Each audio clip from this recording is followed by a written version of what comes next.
ಪ್ರಪಂಚದ ತುಂಬೆಲ್ಲ ಒಂದು ವಿಶೇಷವಾಗಿರ್ತಕ್ಕಂಥ ದಿನ ಅಂತ ಹೇಳ್ಬೇಕಂದ್ರ ನಮಗ್ ಬಹಳ ಹೆಮ್ಮೆ ಆಗ್ತತಿ.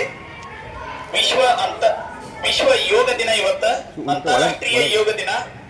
ಈ ಒಂದು ಅಂತಾರಾಷ್ಟ್ರೀಯ ಮಟ್ಟದಲ್ಲಿ ಇವತ್ತಿನ ದಿನ ಸಾರ್ವತ್ರಿಕವಾಗಿ ಎಲ್ಲರೂ ಯೋಗವನ್ನ ಮಾಡ್ಬೇಕಾಗಿತ್ತಂದ್ರೆ ಕಾರಣ ಏನಂದ್ರೆ ಭಾರತ ದೇಶವೇ ಕಾರಣ. ಯೋಗದ ತವರೂರು ಭಾರತ.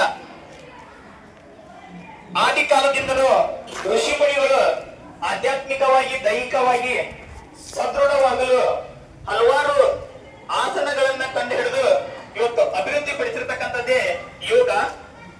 ಈ ಯೋಗದಿಂದ ಮನಸ್ಸು ಮತ್ತು ದೇಹವನ್ನ ಮನಸ್ಸು ಯಾವಾಗಲೂ ಚಂಚಲವಾಗಿರ್ತದೆ.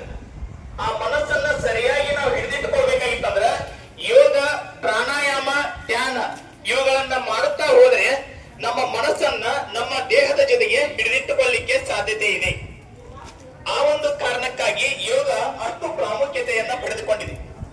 ಆ ಒಂದು ನಿಟ್ಟಿನಲ್ಲಿ 2014ರಲ್ಲಿ ವಿಶ್ವಸಂಸ್ಥೆಯ ಸಾಮಾನ್ಯ ಸಭೆಯ ಒಂದು ಅಧಿವೇಶನದಲ್ಲಿ ನಮ್ಮ ದೇಶದ ಪ್ರಧಾನಮಂತ್ರಿಗಳಾಗಿರ್ತಕ್ಕಂತಹ ನರೇಂದ್ರ ಮೋದಿಯವರು ಈ ಯೋಗದ ಮಹತ್ವವನ್ನು ಕುರಿತು ಹೇಳಿದರು.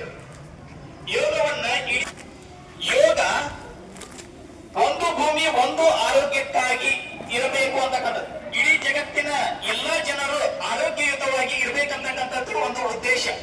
ಹಾಗಾದ್ರೆ ಆರೋಗ್ಯಯುತವಾಗಿ ಇರ್ಬೇಕಾಗಿತ್ತಂತಂದ್ರೆ ಎಲ್ಲರೂ ಮನಸ್ಸು ಮತ್ತು ದೇಹವನ್ನ ಕೇಂದ್ರೀಕರಿಸ್ತಕ್ಕಂಥ ಈ ಒಂದು ಮಾರ್ಗ ಯಾವುದು ಅಂತಂದ್ರೆ ಯೋಗ.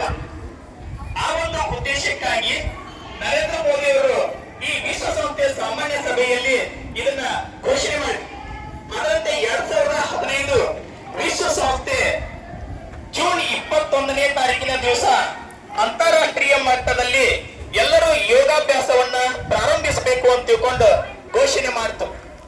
ಈ ಜೂನ್ 21ನೇ ತಾರೀಕನ್ನ ಏಕೆ ಆಯ್ಕೆ ಮಾಡಿಕೊಂಡಿವಿ ಅಂದ್ರೆ ಜೂನ್ 21ನೇ ತಾರೀಕಿನ ದಿವಸ ಸೂರ್ಯನ ನೇರ ಕಿರಣಗಳು ಉತ್ತರಾರ್ಧ ಗೋಳದ ಕರ್ಕಾಟಕ ಸಂಕ್ರಾಂತಿ ವೃತ್ತದ ಮೇಲೆ ನೇರವಾಗಿ ಲಂಬವಾಗಿ ಬೀಳ್ತಾವ. ಹಾಗಾಗಿ ಉತ್ತರಾರ್ಧ ಗೋಳ ಸಂಪೂರ್ಣವಾಗಿ ದೀರ್ಘ ಹಗಲನ್ನ ಪಡಿತಕ್ಕಂತ ದಿನ.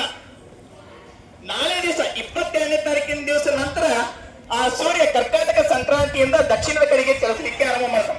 ಅದಕ್ಕ ಉತ್ತರಾರ್ಧ ಗೋಳದ ದೀರ್ಘ ಹಗಲಾಗಿರ್ತಕ್ಕಂಥ ಜೂನ್ 21ನೇ ತಾರೀಕಿನ ದಿವಸನ ಉತ್ತರಾರ್ಧ ಗೋಳದಲ್ಲಿ ಬಹು ರಾಷ್ಟ್ರಗಳು ಇರುವುದರಿಂದನ ಅದಕ್ಕ ಅಂತಾರಾಷ್ಟ್ರೀಯ ಮಟ್ಟದೊಳಗ ಜೂನ್ 21 ವಿಶ್ವ ಯೋಗ ದಿನವನ್ನ ಆಚರಣೆ ಮಾಡೋಣ ಅಂತ ತಿಳ್ಕೊಂಡು ಅವಾಗ ವಿಶ್ವಸಂಸ್ಥೆ ಘೋಷಣೆ ಮಾಡಿತು.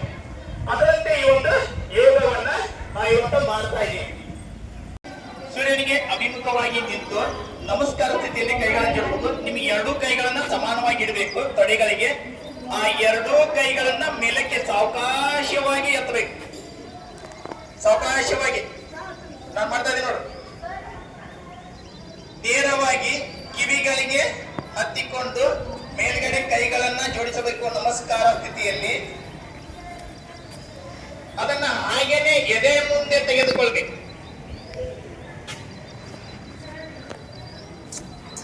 ನೇರವಾಗಿ ಎದೆ ಮುಂದಿರಬೇಕು. ಮೂಗಿನಿಂದಲೇ ಮಾತ್ರ ಉಸಿರಾಡಬೇಕು. ಈ ಸೂರ್ಯ ನಮಸ್ಕಾರದ ಸಂದರ್ಭದಲ್ಲಿ ಕೆಲವೊಂದು ಸೂರ್ಯ ನಮಸ್ಕಾರದ ಮಂತ್ರಗಳನ್ನ ಹೇಳ್ತೀನಿ, ಆ ರೀತಿ ಹೇಳ್ಬೇಕು. ಮೊದಲನೇ ಸ್ಥಿತಿ ಬರೀ ಹಿತವಾಗಿರುತ್ತಲ್ಲ, ಸೀದಾ ಬರೀ ಈಗ ಸೀದಾ ನಿಲ್ರಿ. ಕೈಗಳನ್ನ ಹಾಗೆಯೇ ಸಾವಕಾಶವಾಗಿ ಬಿಡಿ.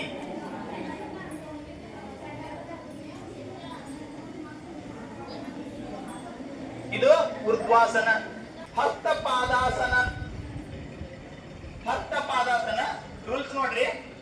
ಉಸಿರನ್ನ ಹೊರಗೆ ಹಾಕಬೇಕು. ಹೊರ ಹಾಕುತ್ತಾ ಕೈಗಳನ್ನ ಹಿಂದಿನಿಂದ ಮುಂದಕ್ಕೆ ಬಾಗಿಸಬೇಕು. ಪಾದಗಳ ಪಕ್ಕದಲ್ಲಿ ಇಡಬೇಕು. ನಿಮ್ಮ ಎರಡು ಪಾದಗಳ ಪಕ್ಕದಲ್ಲಿ ನಿಮ್ಮ ಕೈಗಳ ಏನಾಗಬೇಕು, ನೆಲಕ್ಕೆ ಹತ್ತಬೇಕು. ಹಾಗೆ ನಿಮ್ಮ ಮುಖವನ್ನ ಮಂಡಿಗೆ, ಮೊಣಕಾಲಿದೆ ಅಲ್ಲ ಆ ಮೊಣಕಾಲಿಗೆ ತಾಗುವಂತೆ ಹಚ್ಚಬೇಕು. ತೋರು ಬೆರಳಿಗೆ ನಿಮ್ಮ ಹೆಬ್ಬೆಟ್ಟನ್ನ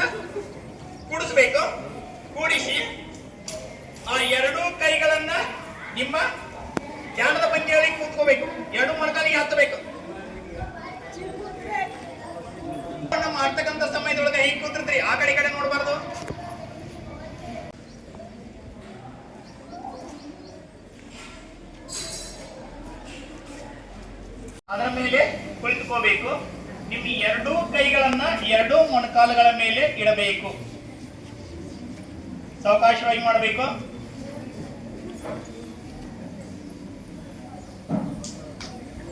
ದೇಹ ನೇರವಾಗಿರಬೇಕು. ಕಣ್ಣು ಮುಚ್ಚಿ ಕುಳಿತುಕೊಳ್ಬೇಕು.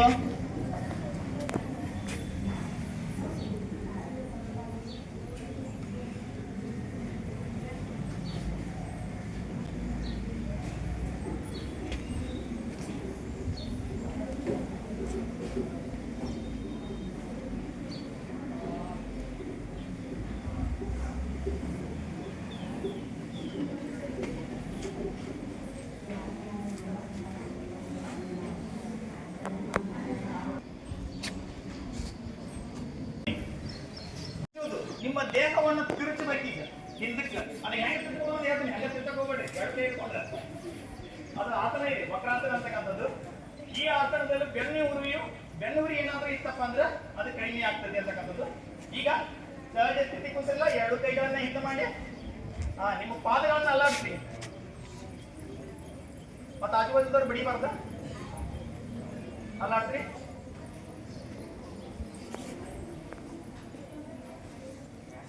ನಿಮ್ಮ ಕಾಲಿನ ಸ್ನಾಯುಗಳು ಮೀನು ಕಂಡ ಅಂತ ಇರ್ತೀವಲ್ಲ, ಅದ್ರ ಎಲ್ಲ ನೋವುಗಳು ಇತ್ತಪ್ಪ ಅಂದ್ರೆ ಕಡಿಮೆ ಆಗ್ತದೆ. ಎಡಗಾಲನ್ನ ಬಿಟ್ಟು ಬಲಗಾಲನ್ನ ಮಾಡ್ತೀವಿ. ಯಾವ ರೀತಿ ಮಾಡ್ಬೇಕಂದ್ರೆ ಮೇಲ್ಗಡೆ ಮಾಡ್ಬೇಕು, ಮೇಲ್ಗಡೆ ಬರ್ಬೇಕು ಈ ರೀತಿ. ನಿಮ್ಮ ಪಾದ ಎಡಗಾಲಿನ ಮೊಣಕಾಲ